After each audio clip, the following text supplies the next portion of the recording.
Shall we open to the book of Acts of Apostles, chapter number 4? Acts chapter number 4. Please quickly, we have to pray tonight a lot. Acts chapter number 4, verse number 19. The book of Acts of Apostles, chapter number 4, verse number 19.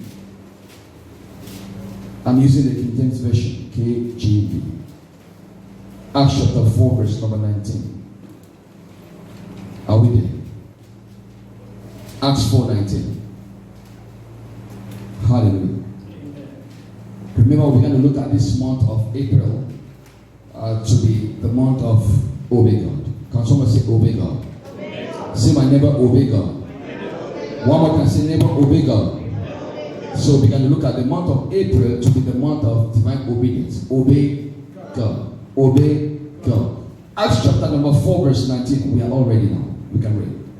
But Peter and John answered and said to them, whether it is right in the sight of God to listen to you more than to God, you judge.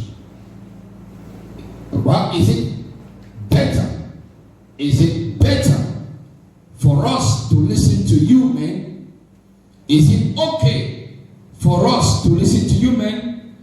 Is it okay for us to listen to men? To obey men? The Bible says, Peter and John said, it is better for us to obey God rather than men. Tell yourself, I would rather obey God. Say, I would rather obey God rather than men. One more time, say, I would rather obey God rather than men. Friends, ladies and gentlemen, follow me. Good evening to everybody. We're going to look at the subject this month of April, which is obey God. And I always say, and I will say that there are two things which are marked in this end time, which are number one, obedience to God. There must be absolute obedience to God. Now, if you can agree with me that we all, whatever you're working, the companies you're working in, they have set rules and regulations. And the rules are in line with the vision and the mission of that company. So we understand that the rules of a company, they are in line or they are aligned with the mission and the vision of a company. Because every company have their own mission and vision. But ladies and gentlemen, likewise, in the kingdom of God, there are rules of engagement. In the kingdom of God, there is a mission and there is a vision. So in the kingdom, there is a vision and there is a mission. And the mission and vision is all tied to obey God. Because if you don't obey God, you can never be saved. Even though Jesus has paid the price on the cross of Calvary, there must be obedience for you to be saved. Yes, he has paid the price. Yes, he died on the cross of Calvary. But obedience must take you to the place which you should have to take a step further to open your heart and believe in God. That's obedience. So if Jesus died, he died on the cross for me and you. Then if anybody disagree or rejects or disobey Jesus Christ, he can never be saved or he can never make eternity. Because eternity is wrapped up in obedience in Christ. So you can never be saved if obedience is not in place. The church can never meet the vision of Christ, or the church can never manifest the mandate of Christ, which is go and make believers of all nations. Go and win souls for Jesus. The church cannot operate in that dynamics if they are not obeying God himself. So it begins by the church obeying Jesus. It begins by the individuals, the so-called believers, to obey Jesus Christ. Hallelujah. So Jesus is calling me and you, the church, to get back to the place of obedience. To obey his word. Because, ladies and gentlemen, when you disobey God's word, you disobey God. When you disobey my word, you disobey me. Hallelujah. And Jesus is calling us to the place of absolute obedience. Not 50%, absolute. Someone say absolute. Someone say absolute. Absolute means 100% obedience. Why? Because it is for our own good. You see, when we obey God, it's not for God's own good, it's for our own good. Someone say here. When we obey the word of God, when we obey the principles of God, when we obey the scripture, it is not for the good of the Lord Jesus. It's for my own good. It's for my own good. It's for your own good. So obedience, like I said in the book of Samuel, obedience is better than sacrifice. We have been sacrificing to God, but when you sacrifice out of the place of obedience, Jesus does not reward you. Because he said, I come with my reward, and I will reward every man according to his work. And you can never be rewarded at the end of the month if you have been disobedient to the company. Some company, they will deduct your salary. Why? Because you are disobedient. So talk to me. Some company, when a worker disobeys their rules and regulations, they deduct their salary at the end of the month. But in the case of the kingdom of God, they don't reduce their salary. In the case of the kingdom, once you obey God, there are two things. Either you obey God or you disobey God. And when you live in disobedience, Jesus is not your father. You cannot call him your father, meanwhile you are disobeying him. Except only those who do the will of my father shall inherit the kingdom. Not those who go to church. Not those who preach the word. It's those who obey the will. So what's the doctrine? This evening I'm teaching on the subject, a pillar in building. A pillar in building. Thank you, Holy Spirit. Hallelujah.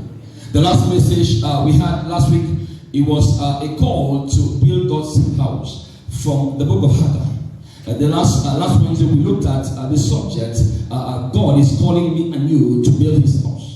And we got the reference from the book of Haggai, chapter 1, and also we referred to chapter number 2. And I want to charge us to always go back and feed back the messages, to check back, because oftentimes you see people just listen to a message once and it's okay. Ladies and gentlemen, it is not okay. See, if you want to understand a message or to get the revelation, don't just listen to a message and feel good. Get the revelation of the message which will help impact your life. So how do you get that? Again, time and chance means what? Means you have to go to a message again, and again. The more you go to a message, the more you understand the vine in the message. So we began to look at a call to build God's house. You see, in the book of Haggai, chapter number 1, the Bible says when the word of God came to the prophet Haggai, and Haggai had to translate or relay the information to the king of Judah called Zerubbabel. And the Bible says they mustered themselves and the people were in one accord. The people, the remnants who came from captivity. Now remember, they were in captivity, so they came back from captivity. So the nation was all broken. And if somebody was in captivity and came back home, we discovered that they were called the remnant, which means that they didn't have more than enough, which means that there was not enough education, not enough finances, nor business in the nation, because most of them were in captivity. And most of the people who went to captivity were the learned and the wise. You didn't get this one. It were the learned, and because when they went to raid the nation of Israel, they didn't take any kind of person. They took Daniel, Shadrach, Meshach. They took those who were learned. Why? Because Babylon needs people who are learned. Why? Because they can provide the system. That's why the world is a Babylonian system. Can I tell you something? So when the remnant came back from captivity, which means that the nation was not stable. So God, for the nation to be stable, God said, you know what? Let's enter a deal. Build my house and I'll build your life. Ladies and gentlemen, when you are involved in building God's house, God builds your life. God builds your family. So he told them, Prophet Haggai, tell King Zerubbabel, it is time to build my house. It is time to build me a house. Because when you build God's house, God builds your own house. And can I tell you something? And I said the last time, when you build God's house, it's okay. But when God builds your life and your generation, is come and see.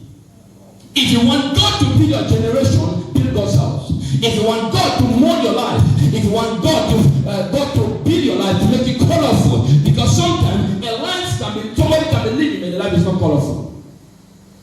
A person can be living, but the life is not colorful. But how do you make the life colorful? Is when you put your hand in the house of God. When you engage yourself in building the house of God, God in turn builds your own life. Someone shout, I hear you. Someone shout, a pillar in building. Hallelujah. So the people responded to the message. So one of the resources we used to build God's house, and like I said the last time, he told them, go up and look for timber. Hallelujah. He told them, go up and look for timber. So timber was in the mountain. Hallelujah. This battery. Hallelujah. Hallelujah. Please let me flow without this thing, please. Thank you, Father. Hallelujah. Please leave it alone. Sit down. I don't want distraction. So he told them, go to the mountain and bring timber.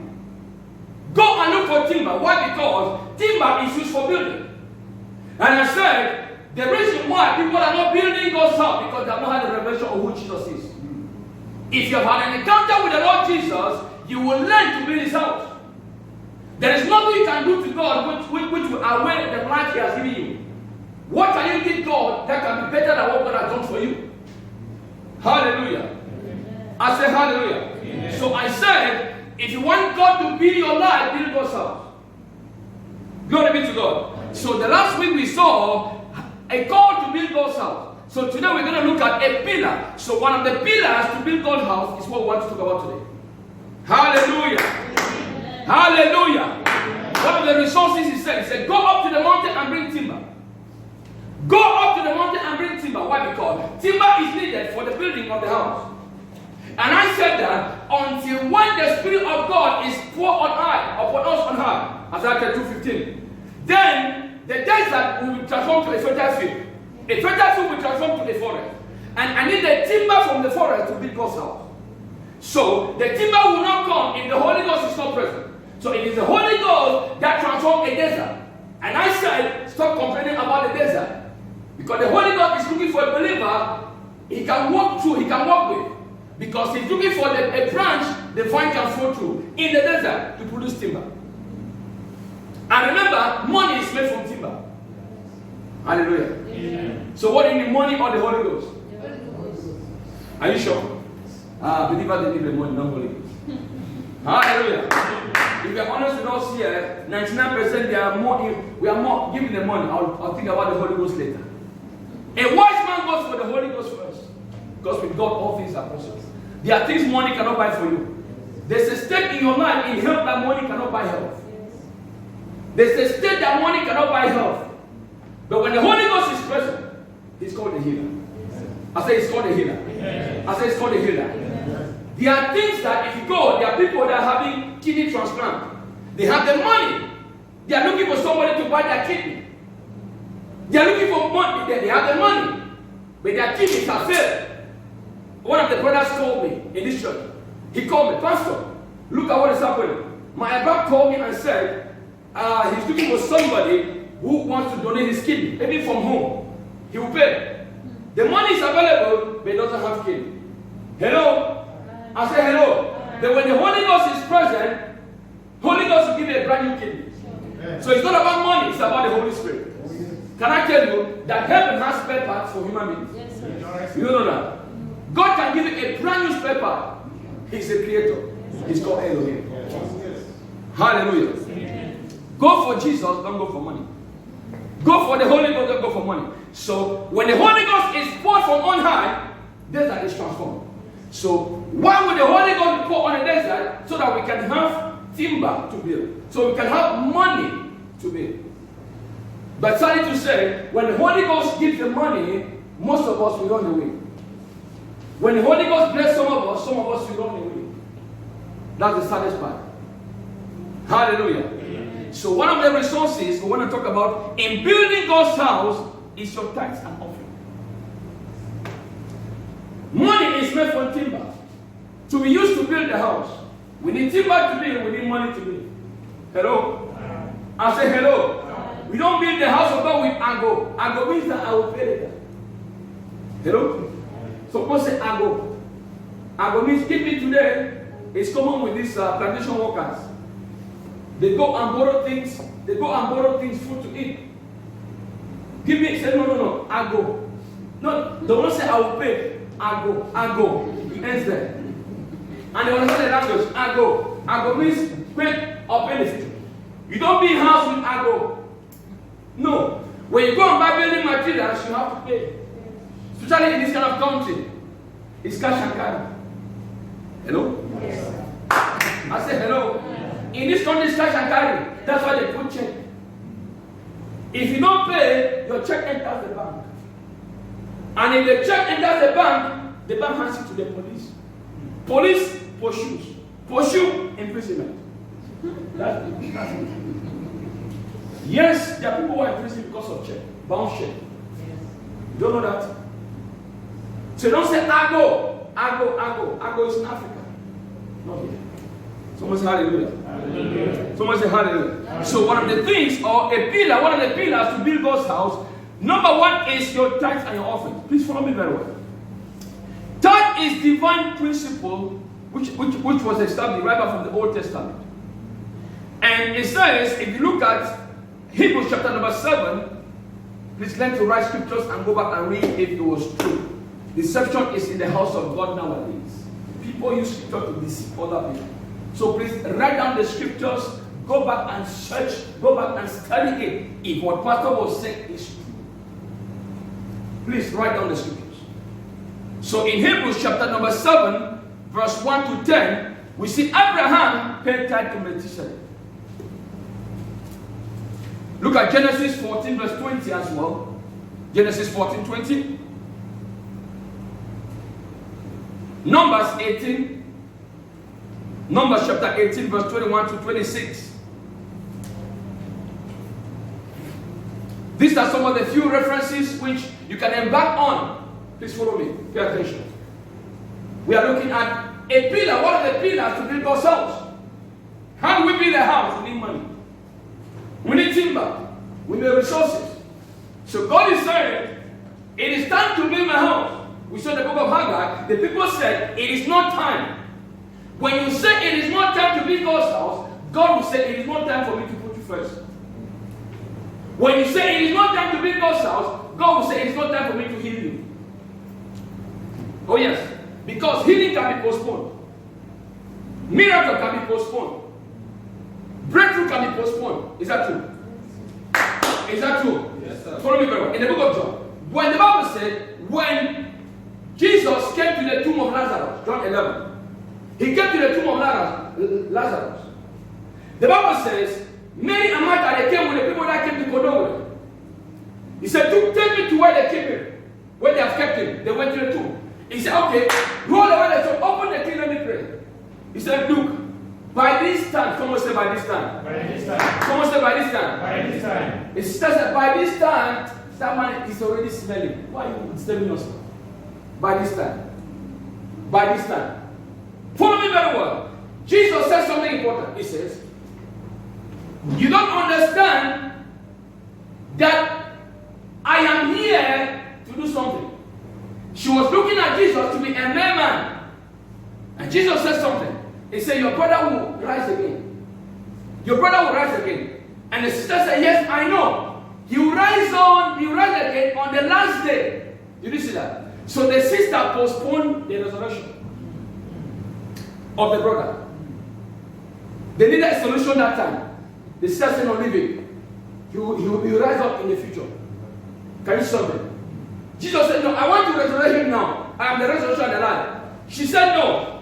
I know he will resurrect on the last day. Jesus said, no, don't, when I'm here, don't postpone miracle. Because I'm the miracle worker. Yes. People postpone their miracles when Jesus is already here. Today, may you be the one for that encounter. Yeah. I said today, may you be the one for that encounter. Yeah. In the mighty name of Jesus. Amen. So in 2 Chronicles chapter number 7, verse 14, one of my very favorite scriptures says, if my people who are called by my name, 2 Chronicles 7:14 is one of my best scriptures. If my people who are called by my name will humble themselves and pray and seek me and seek my face and turn away from their wicked ways, and turn away from their wicked ways, then I will hear, answer, and heal their land. And heal the land. If they can turn away from their wicked ways. One of the ways that are called wicked is when people rob God with their tithes and offerings. It's a wicked way. Hallelujah. Please follow me. Hello? Amen. I say hallelujah. Amen. Please, by the grace of God, we give him glory. This ministry is not out to be famous. Please hear me very well. This ministry is not out to seek fame. No, sir, no, man. No, man, no, sir. We are not out to be famous, to be known. No, please. But we want to do the will of God, the work of God. Soul winning is what we are after. Soul winning. So we are not out to be famous. We are not out to amass wealth. We are not out to make money from people. Hello? Please, how many of us here have we asked for 2 offerings in any time? Please testify. Have you ever asked for 2 offerings? Please talk to me somewhere. 2 offerings. Well, have you ever 2 offerings? Even when sometimes we need money, have we ever asked anybody here for extra money? Please raise your hand if we have done it. Maybe we did it behind closed doors. Ever? No. Why? Because the mission and the mandate is to prepare believers. So it's not for us to be famous. It's not to raise money from people. It's not. So that's why I tell you the bitter truth, black and white, take it or leave it. That's the scripture. Why? Because if you are out to make money, if it's a marketplace, I will treat the scripture. Many have perverted the scriptures. I said, someone said hello. Hello. The scripture has been perverted or diluted. Why? Because you want to make gain. But here in this ministry, we'll tell you what the Bible says. If you take it, then you become better in life. If you reject it, it's up to you. Someone say hallelujah. Hallelujah. So one of the ways is say, in my people. So one of the ways which they are wicked is because they rob God. Hallelujah. Yeah. Tell me somebody. Yes. Does a robber please the nation? Does a robber please the society or a person? Talk to me somebody. Hello? If somebody robs, please don't be distracted. I don't be distracted. If somebody robs, is it advantageous or disadvantageous? Exactly. Talk to me somebody. If someone is stealing accepted by nation or no? Is there any nation that stealing is accepted? No. Is endorsed? No. Huh? So why do we steal? Why do we rob in the kingdom of God?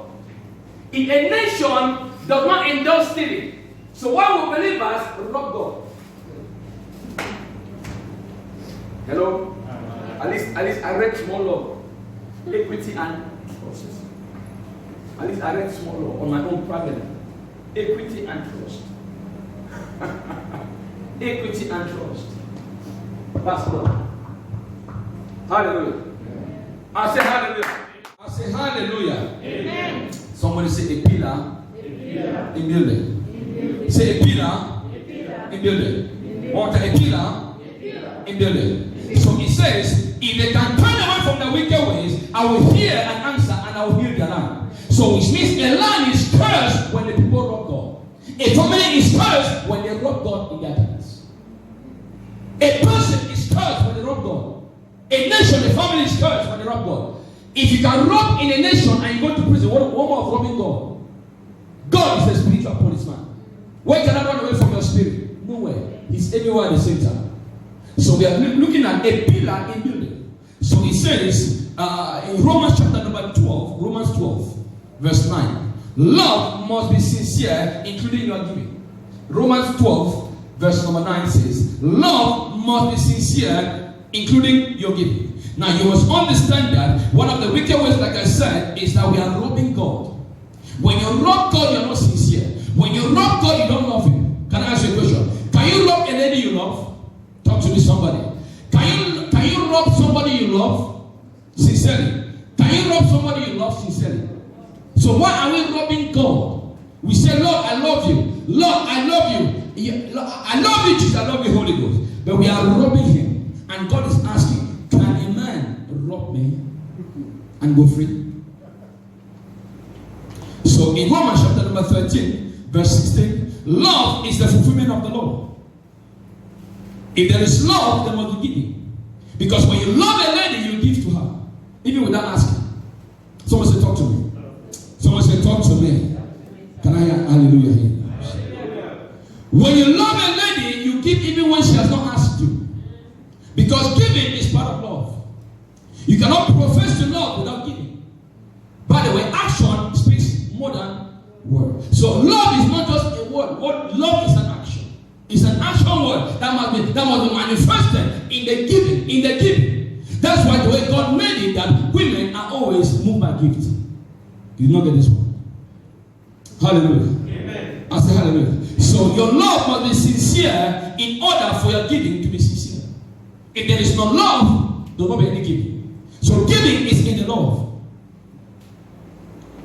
Hallelujah. In 2 Corinthians chapter number 8, verse 7, 2 Corinthians 8, 7, it says, excel in the grace of giving. I paraphrase that. Excel in the grace of giving. Hallelujah. So what's the meaning of tithe? Tithe simply means a tenth of whatever comes to you. A tenth. Please, 9.99 is not a tenth. If they pay your salary without one fields, is it complete? Talk to to you something. If they pay you salary at the end of the month without one dirham, is that salary complete? Is it a round figure? So when God says a tenth, it means 10. I've seen so many people, they come and pay about 5% of their tithe. And they assume that they have paid tithe.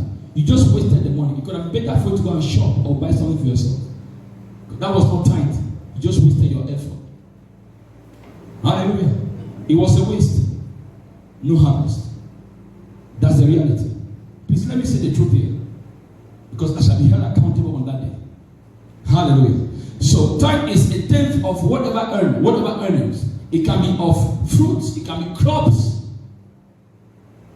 It can even be your time. Do you know you're supposed to pay tithe for your time? 24 hours, 10% of 24 hours is how many hours? How many minutes? How many minutes? Oh, mathematicians. Oh my God. 24 hours, 10% of 24 hours is what? Is it 24 minutes? Huh? It's how many? Huh? 2.4 hours, correct? Some of you did not go, some of you skipped the last class in entered GSS without completing primary school. It is 2.4 hours. So you're supposed to pay 2.4 hours to God every day. Have you been doing that? Shocking. You're supposed to be paying time, even with your time to God. Pray for the church, interceding for the body of Christ with that time, 2.4 hours. But that's the time some of us used to chat with the girls. Now, how far? I miss you. And God is saying, I'm not giving me time of your time. But you're saying, I miss you. And she said, me too. Hallelujah. Me too. Someone say me too. Hallelujah. So a tithe is a tenth of whatever we earn. It can be of crops, it can be of our time, it can be of substances, it can be financial. 10% means 10%. If it's reduced, it is not tithe. So please let's not change. So why should I tithe? Why? It's a good question. Why should I? Now, if you look at number one, first thing is tithe is divine principle. It's a divine principle. From the Old Testament, it has been established. And God has not changed. God has not changed. So if you look at number one, it honors God when we give to God. It honors God when we give to God. Number one. Our giving proves we really love God. So when I pay in my tithe, means I obey God and I love Him. It's also about obedience. Glory be to God. I say hallelujah. It proves we put God first. It proves we put God first and we trust Him. Can I tell you something, ladies and gentlemen? The 90% is being sustained by the 10%. God says, pay me 10%. You say no, I'll eat it. The Bible says very clear, Ecclesiastes 11 verse 6 or verse 7 thereabout. It says, God gives seed to the sower and bread to the eater. It's also in 2 Corinthians. Seed to the sower, bread to the eater. Now, the life of the harvest is not in the bread, it's in the seed. The abundance we're expecting in the future is not in the bread. I eat the bread. The abundance, the harvest is in the seed. The life of a plant, of a tree is in the seed. But the seed is in the fruit. So when I eat the apple fruit, I plant the seed. The apple fruit is 90%. The seed is 10%. So when I plant the seed, it guarantees me the next harvest of apple fruit. But when you swallow the seed and chew the seed, like some of us, we eat meat and chew the bones and the dogs are crying outside. Hallelujah. There are people who can eat meat and they chew the bone and finish it and the dogs are watching at them. That's what some of us are doing to God. You're supposed to shut the marrow and give the bone to the dog for the dog to also enjoy. Because the life of the seed or the life of the tree is in the seed. So when you eat the bread and you eat the seed, there's no harvest for you. That's what is happening in church today. So a person that eats their seed, they always go broke. A person that eats their seed, they are always poor. Because you can never outgive God. The life you have today, God gave it to you. So you cannot give more than God. For God so loved the world that He gave. The first attribute of God you can see, God is a giver. And God loves. Because love and giving, they go hand in hand. So if you say you love God, you love Jesus, and He said, it is time for you to build my house, and God said, bring your tithe into my storehouse, that it might be my house. You said, no, in this particular dimension, I am not there. But in the other things, yes, I'm part of it. God says, don't worry, I am watching. So if you want the harvest, sow the seed, don't eat your seed. When you eat your seed, you're eating the future. When you eat your seed, you're eating the harvest of the future. When you eat the bread, it's okay. He gives seed and bread. He gives seed and bread. God does not just give only bread. Bread, you will eat it. He gives seed to ensure continuity, a harvest for the future. So 10% is what protects the 90%. 90% does not protect 10%. The solution is in the 10%. The protection, the multiplication is in the 10%. God said, bring that one into my house. That 90 can protect it. You say, no, I want to eat all. God said, okay, go ahead. Can a man rob God? No. So when you carry everything and say, yes, Lord, I will you. You put that money in the business. The business might start 1, 2, 3 months. Pa! They'll come and steal everything. Pastor, they have robbed my shop. They have robbed my shop. Have you paid? Were you paying tithe? First question. Because that's a devourer. Devourer will always come when you eat your seed. Hallelujah. I say hallelujah. I say hallelujah. I say hallelujah. So it reveals our obedience to God and His principle. Malachi chapter number 3 verse 6. I don't like the scripture because many people use it to do other things, but for the sake of teaching, I think for the first time I will use it.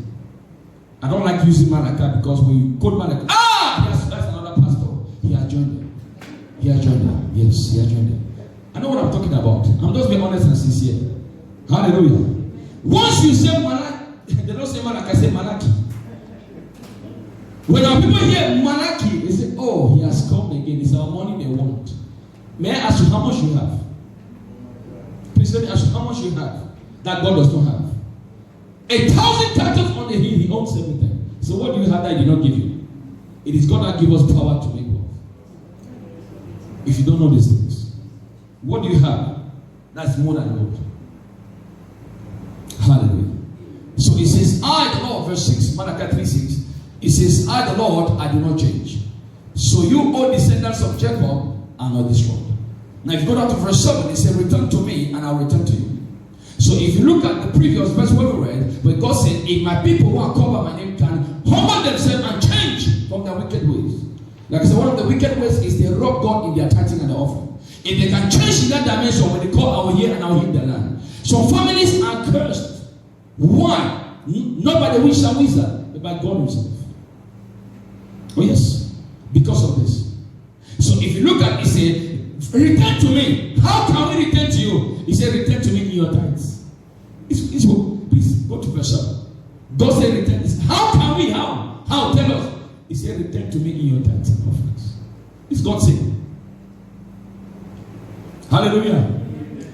I say hallelujah. So you go down to verse 10. It says, verse 10 talks about the storehouse. He said, bring the 10% to my storehouse. Please follow me very well. Into my storehouse. Someone say the storehouse. Say the storehouse. What would I say? The storehouse. The storehouse is where the 10% is kept. Why is it kept there? In the Old Testament, it was used for the maintenance of the temple. Please, I think believers, I think Christians, we need to learn something. Have you seen Hindu when they are building their temple? Please, have you seen it? Go there and see. Go and see. Go and see. Go and see. Go and see how they give to build their temple. There's one in Dubai, magnificent Hindu temple. Go and see. Giving is a principle.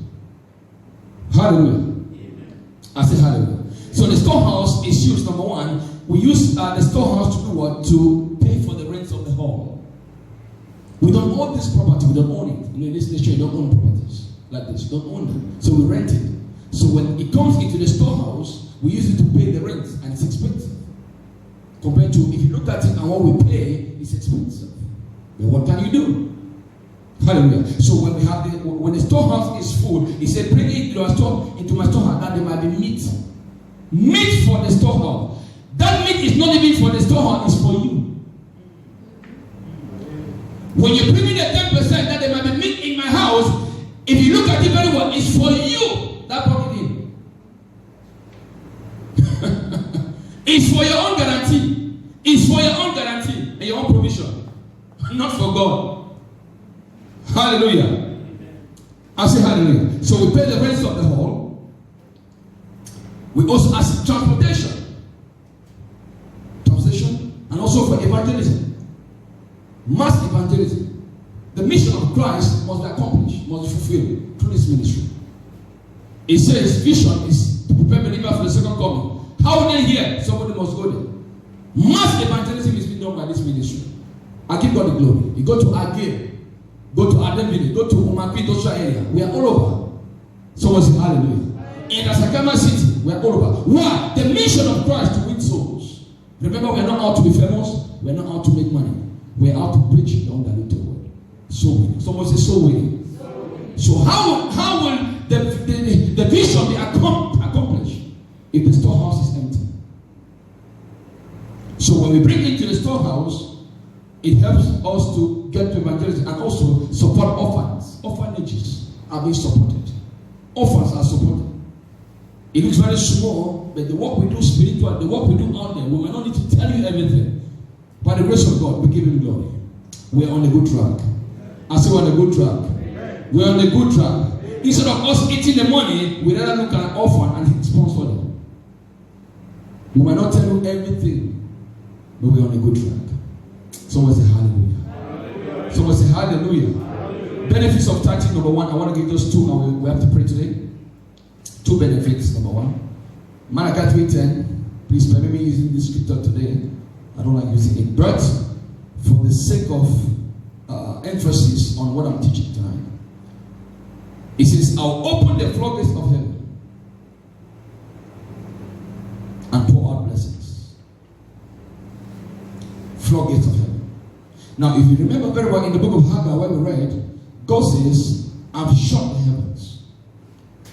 The heavens were shut because the people did not consider their ways. The heaven was shut. So I said, when the heaven is shut, you walk under closed heaven. Closed heaven, there's no favor for you. But Jesus walked under open heavens. Believers are supposed to be walking under open heaven if they obey God. Believers, the church is supposed to be operating under open heaven. When there's open heaven, there's the power of God being manifest. Open heaven. When Jesus was baptized, the Bible said he came up and out of the water.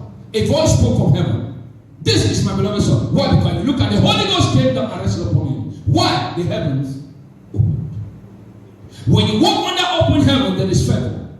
But one of the things that keeps your heaven open is your tithe. So in Haggai, when you eat it, in Haggai, when you refuse to build God's house, the heaven, God said the heavens will be closed. And when the heaven is closed, you struggle. Why? Because there's no dew. No dew means there's no rain. No rain means there will be drought. So drought can be spiritual and can be physical. When there's drought, there will be famine. When there's drought, there can be spiritual famine. No vision from the word of God. No revelation, spiritual drought. And physical drought, no food. It affects human beings, plants, and animals.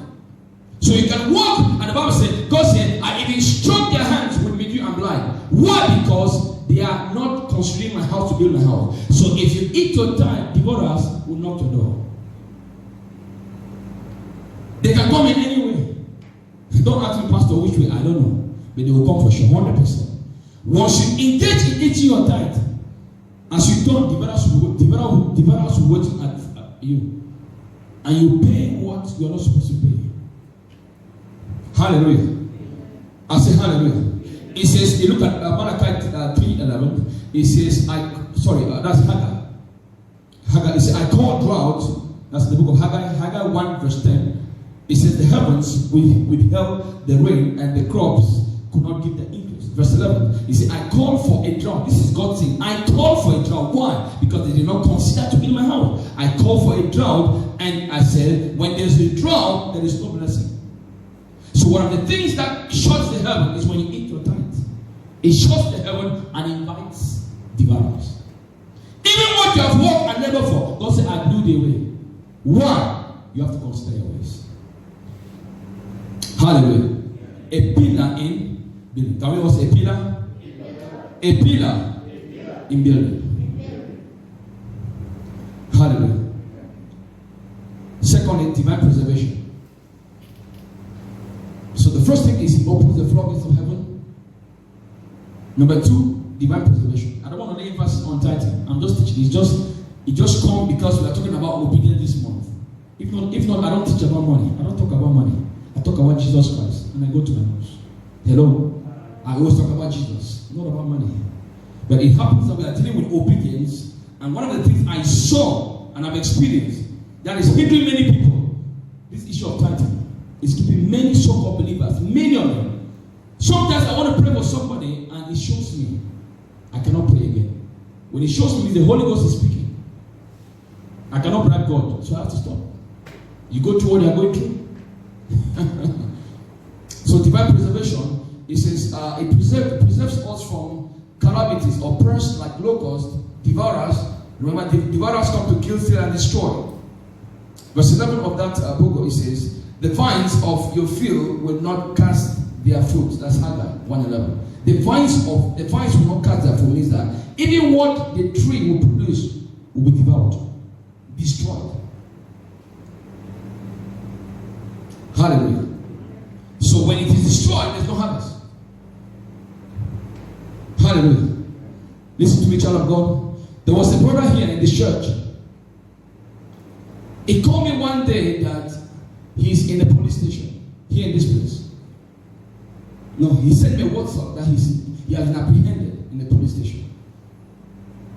I didn't reply him. I remember it was a Saturday in the morning. I went down on my knee close to my bed. I have an altar there. I went down on my knee close to my bed on my altar to pray, to intercede for that young man to be released that same day. Hallelujah. Please be careful. Hallelujah. So I went down to pray to release angels. So by evening I should hear his out. That's what I wanted. I went down on my knees to pray. And I heard clearly. I heard clearly. He said, why do you want to intercede for him? He's robbing me with his tithe. Please, I heard him very well. I don't want to call the name. Sadachina, you know him very well. He went back home. And they deported the young man home. He was deported. After 3 days after that, he was deported. I heard it clear. I have not told him. I heard it clearly. Why do you want to intercede for him? He has been robbing me of his tithe. I think I've told us this before. I even called the name some time ago. Hallelujah. Hallelujah. Another brother I wanted to pray for, another brother in this church was going through a challenge in his company. I was like, Lord, what is happening? Let me pray for him because I'm supposed to be interceding for people. I took his own fire to pray for this young man. The same thing came. The Lord said to me, please let me, when I said the Lord said, I'm not telling stories here. Hello? I said hello. He said, the job I gave him, has he been faithful to me? It goes back to this issue of tithe. And when I checked very well, he was not even paying tithe. Did I pray? No. And he went through the calamities. Big time. Hallelujah. Because if God has said, no, this one you're robbing me. Who am I? Who am I to go and say, no, Lord, leave it? Who am I? It's a principle of God. Hello? Before I preach tithing, I practice tithing, number one. I'm the first covenant practitioner of tithing in this church. I don't pray the 1 dirham. I pay tithes. I don't play with it. I don't play with it. I will not stay and be teaching something which I have not practiced. That's my lifetime. My wife, once she gets her money, salary, first thing is tithe. First, her tithe is gone. And you think she can be the same? It's not possible. It's not possible. Hallelujah. I said hallelujah. So I couldn't pray for that young man. cut the story short, another young man, please, I'm saying another because it's happening in church. I'm not saying unbeliever, in church. In church, in this church, it's happening here. Some people might say, but pastor has never told us. Pastor is telling us today. Hello? I said hello. A young man in this church, before, a young man, I think he left. He wanted to go for a wedding. Some of us should know him. There was one day, there was a prophetic move in the church where the Holy Ghost was moving here. And I saw the month of April, his wedding. Who can remember? Thank God for you. April, a young man, he used to serve here. April, his wedding. I saw April for wedding. I told him. And it got to a point that the brother told me that, Pastor, I'm about to travel for my wedding. I said, it is beautiful, but please, can you wait? When you inform me and I said, please, can you wait? Please, obedience is better than sacrifice. You don't know why I said wait. Wait means I want to pray. Wait, let me check. Wait, just wait. I didn't say come and give me money. I said wait. Hello? Sometimes familiarity is not good. Don't be familiar with pastors. He thought because he's working here, he should be familiar with me. That's why if I can tell even my children are not familiar with me, there's a time I'm their father. There's a time I'm a pastor. Different. And when I enter the pastoral, listen, they know the difference. They stay far. Because that was the problem with Miriam and Aaron. They thought Moses, being their biological brother, they could talk to him anyhow, do anything. God said, I speak to my vision, I speak to my prophets through visions and dreams. But I speak to Moses. I speak to Moses face to face, as a man speaketh to his friend. And you think it's your biological brother? That is my servant. And Mariam, take this one, let us say. Aaron, please don't be familiar with pastors. Hallelujah. I told him to wait. I said, brother, wait. And that was it. About maybe 4 days after, my wife was telling me, he called my wife that he wants to make test. I said, okay. I said, when I speak once, I don't repeat myself. That's my nature. When I tell you wait, means wait. I don't forget. I don't forget. Wait means I'm responsible. Wait. I don't forget. Hallelujah. Sometimes we think God is late. God is never too late. So, he went and made a test. He called me again. Pastor, I'm about to go. I want to travel. Brother, I have told you to wait. He said, okay, daddy. He dropped the call. Ladies and gentlemen, listen, follow me very well. He took money and gave to an agent to buy him ticket to travel. And he moved to Dubai knowing that he would travel on a particular day. The agent ate the money, which was 4,200 dirhams. Let me give this. 4,200 dirhams was eaten. And the few days was in Dubai, they chipped him 500 dirhams. So making 4,700 dirhams went. He came back to Ras Al-Khaimah. He was bitter at everybody, even who passed him. He was not talking to anybody. I got back to him. Brother, how are you? He didn't respond. Again. He informed me, Pastor, I'm going back very soon. Please, are you following what I'm saying? I said, brother, wait.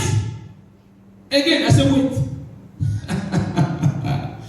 Can you not see? I told him to wait. He tried to. They ate 4,700 dirhams. He came back to the original plan. He came back again, Pastor. I said again, wait. Can you see the loss of money and time? Wait. Wait means wait. Again, after some few days, he sent me a WhatsApp text. Pastor, please, Pastor, even if it is 200 dirhams, give it to me. I want to add and buy ticket to travel. I'm giving the exact figures. Hello? I said, brother, wait. Because I said that to wait. He never waited. The brother went ahead and borrowed money and did these things. I was saying, Pastor cannot help me with 200 dirhams. It's not because I cannot. There are things I've done which I cannot tell us. But it's because of disobedience. You cannot disobey me and I partake in your life. I wanted to help this guy spiritually and physically. I said, wait, there are some things I was checking. There are things I saw which I've not even told him.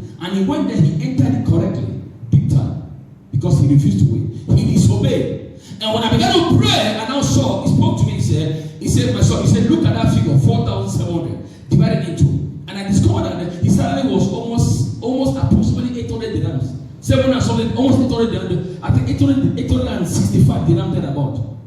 I'm giving you figures. So when I look at that money, I divide it by time, it's almost 6 months tithes. Is it 6 months or how many? 4,700 divided by 800. Math students. 8 times 8 is what? 64. 8 times 2 is what? 8 times 5 is what? Huh?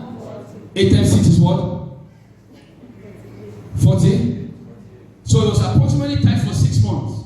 So if you don't pay tithe into God's house, you will pay tithe to the enemy. The money was swallowed by Deborah because he refused to wait and to listen. And when I checked very well, this brother was never paying tithe. So you don't pay tithe to the storehouse, you pay tithe to the hospital. You pay tithe to the Deborah. And they ate his money and he became angry at pastor. As if I ate his money. Hello? I don't partake in somebody's life who is disobedient. That's my principle. Our principles in life. Once you are disobedient, I will never partake. Period. That's my life. Hello?